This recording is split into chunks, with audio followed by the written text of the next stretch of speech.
तमिलनाडु स्थित मदुरै के कोट्टापट्टू गांव में जल्लीकट्टू 2023 का आयोजन शुरू हो गया है। आपको बता दें, इससे पहले 7 जनवरी को मदुरै जिला प्रशासन ने इसी महीने होने वाले जल्लीकट्टू के लिए गाइडलाइन भी जारी की थी। आपको बता दें कि रविवार सुबह ही वानियापुरम में बैलों के साथ खेले जाने वाले इस खेल को शुरू कर दिया गया था। पोंगल के त्यौहार के दौरान आपको बता दें कि विशेष रूप से तमिलनाडु में मवेशियों की पूजा की जाती है। इसमें जल्लीकट्टू के नाम से एक आयोजन होता है और जल्लीकट्टू के खेल में एक सांड को भीड़ के बीच छोड़ दिया जाता है। इस खेल में वहां मौजूद खिलाड़ी अधिक से अधिक समय तक सांड के कउबड़ को पकड़कर उसे काबू में करने की कोशिश करते हैं। इसके पहले जिला प्रशासन ने कोविड-19 के फैसले के रोकने के लिए दिशा निर्देश जारी किए थे। गाइडलाइन के अनुसार सांडों को काबू करने वालों को 2 डोज वाले कोरोना टीकाकरण प्रमाण पत्रों के साथ अपनी फोटो जिले के आधिकारिक वेबसाइट पर अपलोड करनी होगी। जल्लीकट्टू आयोजन से 2 दिन पहले ही आपको बता दें कोविड नेगेटिव प्रमाण पत्र पेश करना जरूरी होगा। पंजाब के मुख्यमंत्री भगवंत मान ने एक बार फिर से बीजेपी और केंद्र सरकार पर निशाना साधा है। उन्होंने जनसभा के दौरान केंद्र सरकार पर आरोप लगाते हुए कहा कि केंद्र में सब कुछ बेच दिया है। केंद्र ने जहाज बेच दिए, एयरपोर्ट बेच दिए, नदियां बेच दी और रेलवे भी बेच दिया। खरीदा है तो सिर्फ और सिर्फ मीडिया। जनसभा के दौरान सीएम मान ने कहा कि ये सिर्फ अपने बारे में सोचते हैं, अपने दोस्तों के बारे में सोचते हैं। इन लोगों को जनता की कोई भी फर्क नहीं पड़ता है। जनता से इनका कोई लेना देना नहीं है। वहीं सीएम मान ने आगे कटाक्ष करते हुए कहा कि अगर किसी नदिया के किनारे बीजेपी बस जाते हैं तो लोग 2 बूंद पानी के लिए भी तरस जाते हैं। शुक्र है कि बादलों पर हुकूमत नहीं चलती, नहीं तो सारे बादल इनके खेत पे ही बरस जाते। उत्तराखंड के जोशीमठ में जमीन धंसने में से झुकी इमारतों को गिराने का काम शुरू हो चला है। आज जेसीबी की मदद से पीडब्ल्यूडी गेस्ट हाउस को भी गिराया गया। इस इलाके में अब तक 849 इमारतों में दरारें आ गई हैं। लोग डरे हुए हैं। 250 परिवारों को अपना घर छोड़कर दूसरी जगह शिफ्ट होना पड़ा है। वहीं मुख्यमंत्री धामी का कहना है कि जोशीमठ में 65 से 70% लोग जीवन सामान्य चल रहा है। उत्तराखंड के मुख्यमंत्री पुष्कर सिंह धामी ने बुधवार को केंद्रीय गृह मंत्री अमित शाह से मुलाकात की थी। मीटिंग के बाद धामी ने जोशीमठ में 70 से % लोगों को समान रूप से अपना काम कर रहे हैं, उन्होंने ये कहा। लेकिन कुछ लोग यहाँ के बारे में अफवाह फैला रहे हैं। ऐसी अफवाहें देश के लिए भी अच्छी नहीं है। अभी भी उत्तराखंड में पर्यटन स्थल औली है, जहां लोग लगातार घूमने आ रहे हैं। समाधान यात्रा के दौरान बक्सर आए बिहार के मुख्यमंत्री नीतीश कुमार के काफिले को पास कराने के लिए बक्सर रेलवे स्टेशन के आउटर पर ट्रेन को रोके जाने का मामला अब तूल पकड़ता जा रहा है। केंद्रीय मंत्री अश्विनी कुमार चौबे ने इस मामले को लेकर के सीएम नीतीश कुमार पर निशाना साधा है। उन्होंने कहा है कि किसके आदेश पर सीएम के लिए ट्रेन रोकी गई। अश्विनी चौबे ने कहा कि मुख्यमंत्री के आने के लिए 2 पैसेंजर ट्रेन आधे घंटे के लिए रोक दी गई। ये व्यवधान नहीं तो क्या है, क्या समाधान है? उन्होंने कहा कि वे इसकी उच्च स्तरीय जांच कराएंगे। केंद्रीय मंत्री ने कहा, मैं भारत सरकार के रेल मंत्रालय से भी मांग करूंगा कि इस मामले की उच्च स्तरीय जांच कराई जाए।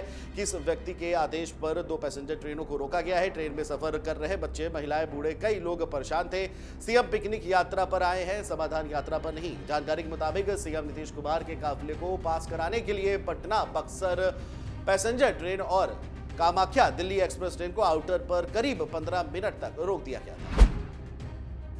नेशनल कॉन्फ्रेंस के उपाध्यक्ष और पूर्व मुख्यमंत्री उमर अब्दुल्ला ने भी राहुल गांधी की भारत जोड़ो यात्रा में पूर्व मंत्री लाल सिंह के शामिल होने पर ऐतराज जताया है। उन्होंने कहा है कि किसी को भी भारत जोड़ो यात्रा में अपने पाप धोने और खुद को साफ बताने का अवसर नहीं मिलना चाहिए। लाल सिंह पहले भाजपा में थे और करीब 3 साल पहले ही उन्होंने भाजपा से नाता तोड़ डोगरा स्वाभिमान पार्टी नामक अपना संगठन बनाया है। कठुआ कांड में लाल सिंह ने आरोपितों को निर्दोष बताते हुए उनके हक में रैली की थी।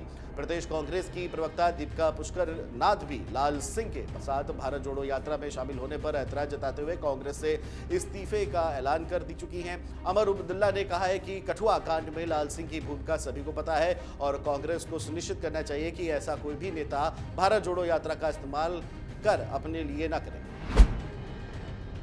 उत्तर प्रदेश के जालौन में एक बार छात्राओं के 2 गुटों में जमकर मारपीट हुई। ये मारपीट 2 लड़कियों के बीच हुई और आपको बता दें 2 लड़कियों के बीच मारपीट से शुरू हुई और देखते ही देखते इस झगड़े में दोनों पक्षों से करीब दर्जन भर लड़कियां गुत्थम गुत्ता हो गई।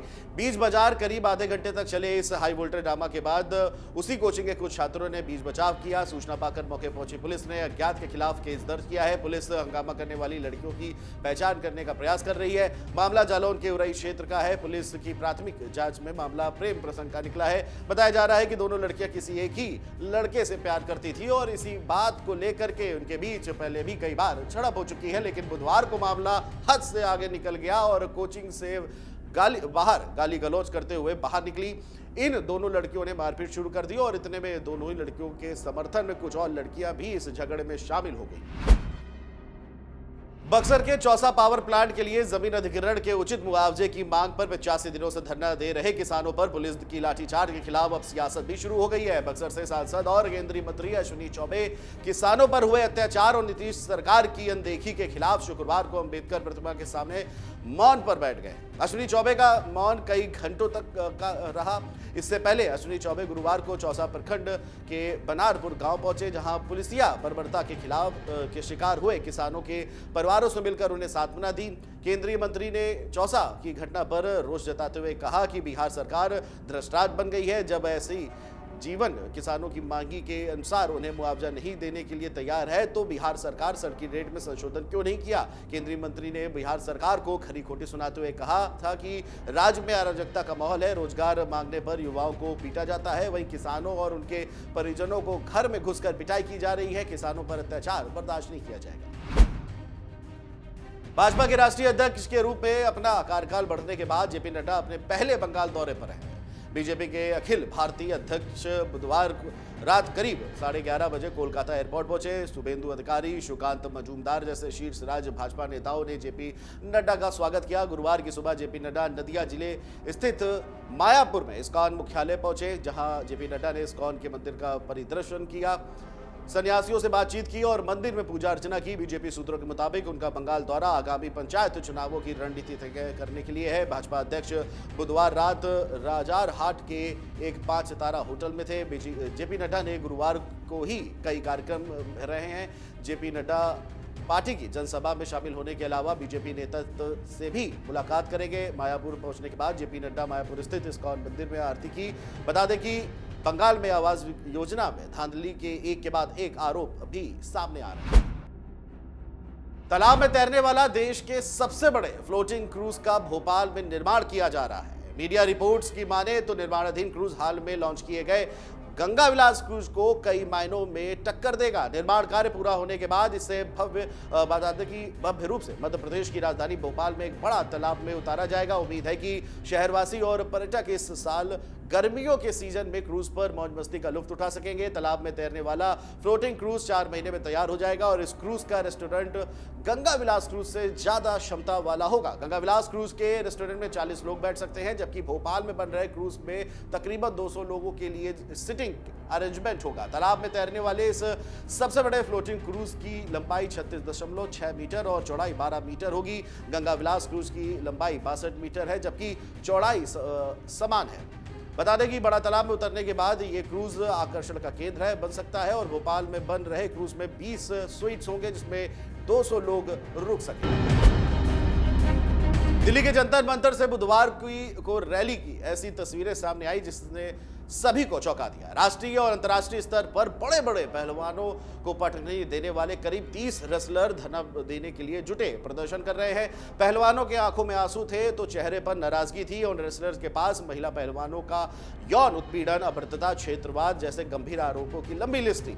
इन पहलवानों ने कुश्ती महासंघ के अध्यक्ष ब्रजभूषण शरण सिंह के खिलाफ मोर्चा खोला है। प्रदर्शन करने वाले पहलवानों में ओलंपिक पदक विजेता बजरंग पुनिया, साक्षी मलिक, दिनेश फोगाट, इसके अलावा सरिता मोर और सुमित मलिक जैसे बड़े लोग नाम शामिल है। उधर ब्रजभूषण शरण का कहना है कि पहलवानों के आरोप सही हुए तो मैं फांसी पर लटकने के लिए तैयार हूं। वहीं आज जंतर मंतर में प्रदर्शन कर रहे पहलवानों के बीच सीपीएम की नेता वृंदा करात पहुंची और इस दौरान वृंदा करात के मंच पर चढ़ने पर पहलवान बजरंग पुनिया ने आपत्ति जताई। वहीं पहलवान बजरंग पुनिया ने सीपीएम नेता वृंदा करात को मंच से नीचे जाने के लिए भी बोल दिया। डाउनलोड करें अमर उजाला ऐप और पाएं खबरें लगातार। अगर आप ये वीडियो YouTube पर देख रहे हैं तो हमारे चैनल को सब्सक्राइब करें और बेल आइकन को दबाना ना भूलें। अगर आप Facebook पर ये वीडियो देख रहे हैं तो हमारे पेज को लाइक करें।